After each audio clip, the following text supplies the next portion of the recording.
ladies and gentlemen, and welcome to Design with the Bard. I'm your host, Creepy Bard, and today's show is going to talk a little bit about game development on top of our usual fare. You see, there's a relatively new phenomenon going through the gaming industry right now that is fundamentally changing the way that games are made. And today we're going to talk about how that change came about and what has been brought with it. I'm talking about the addition of a director to the list of roles involved in game design. Now, to those outside of the industry, this may seem like a strange claim to make. After all, we've had plenty of people whose names are associated with those games, and many of you could likely name at least one person whose games you go out of your way to play. However, within the industry, this was never really the case, save for a few notable exceptions. So before we get into the meat of this topic, let's look back on how we got here.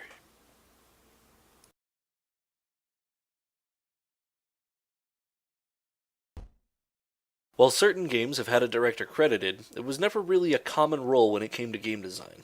Many people would be credited for the singular artistic vision of a game, but they were usually given titles like executive producer, a nebulous and misleading title, or even just game designer, a role shared by numerous people on staff. It's a role that has been desperately needed by the design community, and it is even a role that many people have aspired to without really knowing what it is.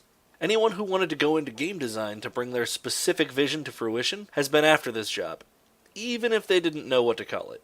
To find the earliest examples of this title, we have to go all the way back to the NES and Japanese developers. You see, game development in Japan has always been a little different from its Western counterpart, for better or worse. As such, many Japanese developers have already used the director role in the past. Some of gaming's most beloved auteurs have come from Japan. People like Shigeru Miyamoto, who directed both the Mario series and the Zelda series in their inceptions, and Koji Igarashi, who is responsible for the Castlevania series from Symphony of the Night to Harmony of Despair. But it wasn't until recently that we began to see the drastic shift in the industry that has led to the director becoming a more permanent role, and it's all thanks to something that isn't even technically a part of the industry: Kickstarter. For the unaware, Kickstarter is a crowdfunding platform that allows people to request money for their ideas for roughly a month. While this has been used for everything from movies to board games, the auteurs of the gaming industry took to Kickstarter with a vengeance, and because of it, we have seen some of the most wild success stories and hideous failures of the past 10 years. Games like Undertale and Darkest Dungeon would be funded by people begging for that sort of gameplay, and released to critical acclaim, while games like Mighty No. 9 would be funded based solely on fan nostalgia, and be released in an almost unplayable state. For good or ill, these Kickstarter projects drew widespread attention to these directors and auteurs, and led to ripple effects throughout the industry that are slowly changing it for the better. However, parallel with this rise in Kickstarter, there was a series being released that is remembered specifically for the vision of its director: the Soulsborne series. We're going to examine one of the later games in the series, Bloodborne, and try to understand how, even though it isn't technically part of the Dark Souls series, the vision of Hidetaka Miyazaki allows such a fundamentally different game to have an identical essence to Dark Souls.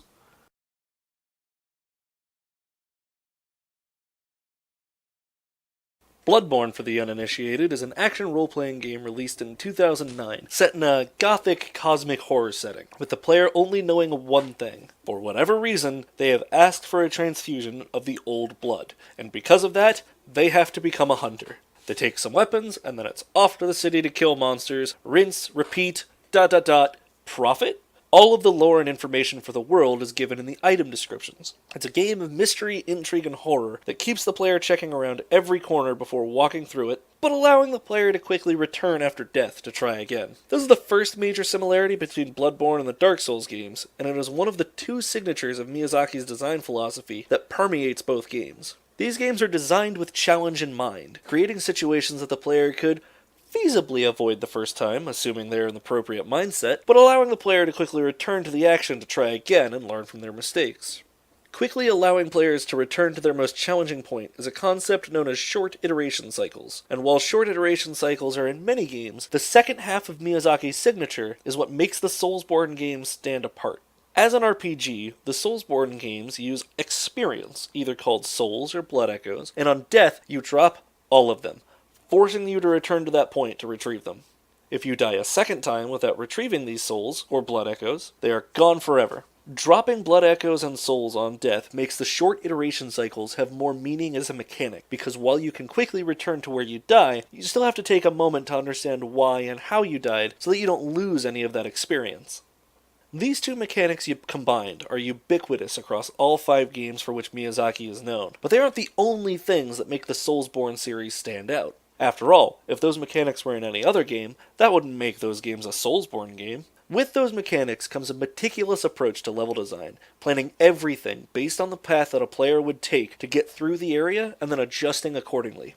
Miyazaki also brings his love of Gothic architecture to his games, using Gothic and medieval-inspired architecture in his games to aid the narrative. Miyazaki doesn't just make his games based on formula, or throw whatever he feels like on the screen. He looks over every piece of the game and places them deliberately, in a way that just can't be replicated with a group.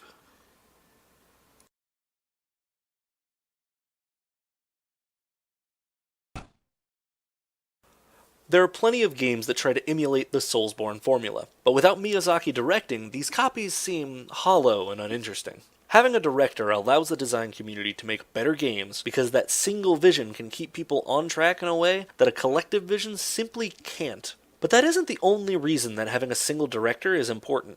After all, the West has been making video games without directors for ages, and they have managed to make massive successes. No, the second reason that game design requires a director is that it allows us to make true art out of this medium in a way that we can only really do right now in the Japanese and indie scenes. With a single director, games can move forward in a way that we simply couldn't without them, giving us better games and more fulfilling experiences in every way. Hey everyone, thanks so much for watching this week's video. If you liked what you saw, be sure to like, comment, and subscribe, and as always, if you want to see more content, then click the link to see whatever YouTube thinks you'll enjoy, and maybe hit us up over on Patreon. Be sure to join us every Saturday for a new video, and every Tuesday we do recordings on Twitch, so be sure to check that out too.